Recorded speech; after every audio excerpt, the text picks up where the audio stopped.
Hi நண்பர்களே, வணக்கம். இன்றைக்கி நம்ம பார்க்க போகிறது நம்ம இயக்கம் தமிழக மாநிலத்தில் முத்துகிருஷ்ணன் திருச்சென்னை கிராமம் சாத்தாங்குமார்கள் ஒரு இளைஞன் தன்னுடைய வாழ்க்கையை மரணத்தின் தருவாயில் போராடி கொண்டு வாழ்வுக்கும் வீழ்வுக்குமான இடைப்பட்ட தூரத்தில் தன் வாழ்க்கையை இறைவனிடமும் தன் தவறவிட்ட தாயிடமும் கையேந்தி தன்னுடைய வாழ்க்கையை பிச்சை எடுத்து கையேந்தி நிற்கக்கூடிய ஒரு தருணத்தில் தன்னுடைய 2 கிட்னிகளையும் செயலிழந்து உயிருக்கு போராடி கொண்டு மீண்டும் வருவேன் என்ற உறுதியோடு மேற்கொண்டு எனக்கு ஏற்பட்ட இந்த விபத்து, இந்த ஆபத்து மற்றவர்களுக்கும் வரக்கூடாது என்று ஒரு அருமையான விழிப்புணர்வு பதிவு ஒன்று நமக்கு அனுப்பியிருக்கிறாரு.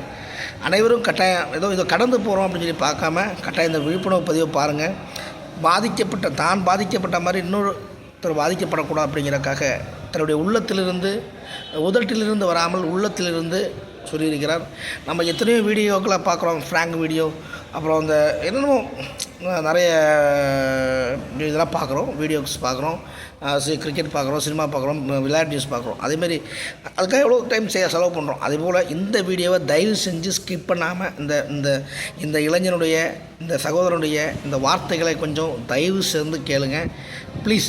தயவு செஞ்சு ஒரு 5 நிமிஷம் ஒதுக்கு, 5 நிமிஷம் தான் பேசியிருக்கிறாரு. அந்த 5 நிமிஷம் தயவு செஞ்சு கேட்டிங்கன்னால் நிச்சயமாக நமக்கும், நம்முடைய சந்ததிக்கும், நம்ம குழந்தைகளுக்கும், நம்ம வீட்டில் உள்ள எல்லாருக்கும் அது ஒரு prevention is better than cure, வருமுன் காப்பது சால சிறந்தது என்பதை கூறிக்கொண்டு தயவு செய்து நண்பர்கள் அனைவரும் இந்த வீடியோவை பார்க்குமாறு கேட்டுக்கொள்கிறேன். நன்றி.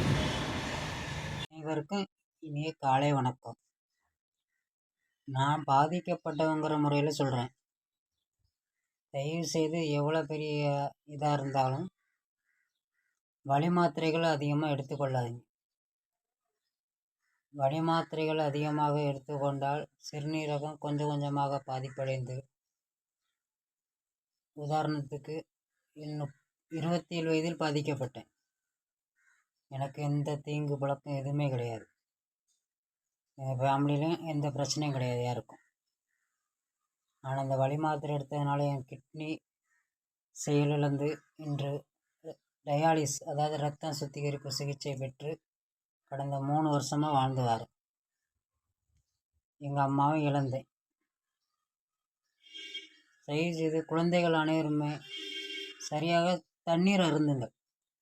ஒரு நாளைக்கு சராசரியாக 3 லிட்டருக்கு மேலே அருந்துங்கள். ஏன்னா இந்த கிட்னி பாதித்த பிறகு நீங்கள் நினச்சா கூட ஒரு நாளைக்கு 1 லிட்டர் நீர் கூட அருந்த முடியாது. நீங்கள் சாப்பிட்ற சாம்பார், குழம்பு, மோர், எல்லாம் குடிக்கிற காப்பி எல்லாம் சேர்ந்தே 1 லிட்டர் தண்ணி தான் எடுத்துக்க முடியும்.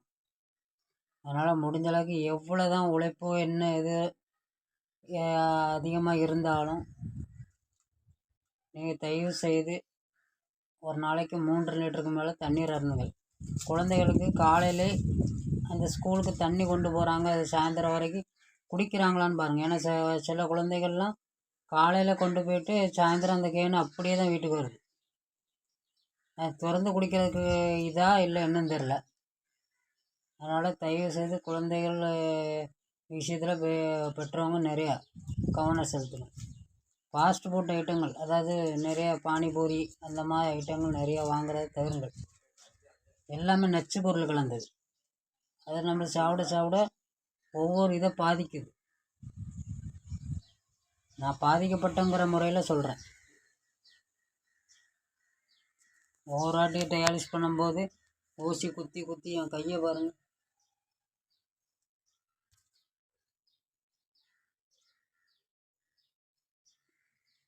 கை மட்டும் இல்லை, உடல்லாம் மெலிஞ்சு ஒவ்வொரு வாட்டி டயாலிஸ் பண்ணும்போதும் மரணத்துக்கு போய்ட்டு வர மாதிரி தான். கையெழுத்தை போட்டு அதில் படுத்துட்டு அந்த பெட்டை விட்டு நான் எந்திச்சு வந்தால் மட்டும்தான், அந்த ரூம்பை விட்டு வெளியே வந்தால் மட்டும்தான் உயிருக்கு உத்தரவாதம்.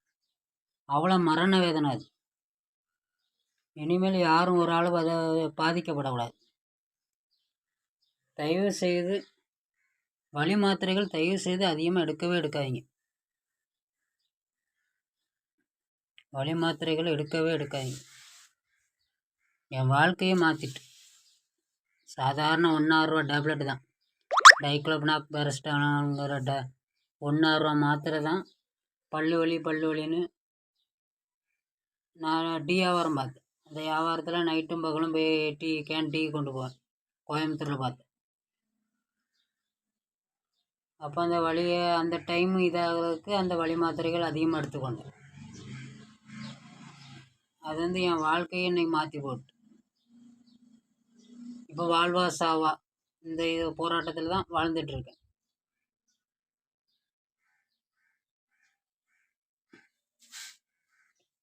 எல்லாத்தையும் கையெடுத்து கும்பிட்றது. தயவு செய்து வலி மாத்திரைகள் எடுக்காதீங்க. அதிகமாக நீர் அருந்துங்கள். குழந்தைகளை கவனித்து கொள்ளுங்கள். குழந்தைகள் உண்மையில் கவனிப்புங்கிறது ரொம்ப முக்கியம். எவ்வளோ உழைப்பு இருந்தாலும் உங்கள் உடல் ஆரோக்கியங்கிறது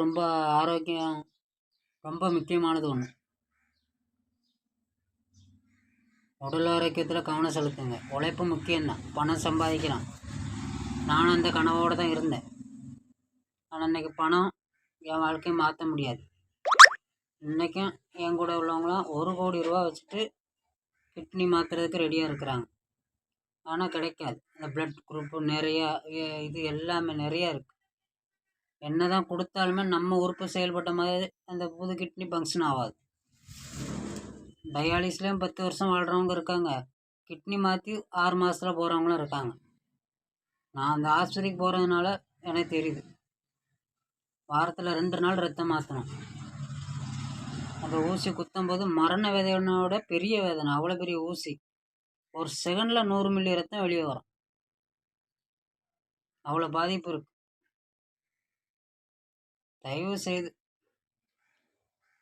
சிறுநீரகம் ரொம்ப முக்கியமான ஒன்று. அதே மாதிரி எல்லாரும் தமிழ்நாடு கவர்மெண்ட்டு முதலமைச்சர் அறிவிச்சிருக்க மாதிரி ஒரு இராணுவத்துக்கு நிகரான மரியாதை கொடுத்துருக்காங்க. ஏதோ மூளைச்சாவோ ஏதோ ஆக்சிடெண்ட்டோ ஏதோ நடந்துன்னா உங்கள் சகோதரனை நினச்சி அவங்க உடல் உறுப்பு தானத்தை எல்லாத்துக்குமே வேஸ்ட்டாக போகிறது, அதாவது மண்ணுக்குள்ளே போகிறத அந்த உடல் உறுப்பு தானம் நீங்கள் பண்ணிங்கன்னா எங்களே போன்றவங்களுக்கு நாங்கள் வெயிட்டிங் லிஸ்ட்டில் இருக்கோம். ஒரு மறுவாழ்வு கிடைக்கும். உங்கள் சகோதரனா எங்களுக்கு ஒரு மறுவாழ்வு கிடைக்கும். ஆகவே தமிழக முதலமைச்சர் சொன்ன மாதிரி உடல் உறுப்பு தானம் பண்ணுங்க, எங்களுக்கு மறுவாழ்வு தாங்க. கையெடுத்து கும்பிட்டுக்கிறோம். முதலமைச்சர் இதை அறிவிச்சிருக்கிறது அற்புதமான திட்டம் ஒன்று.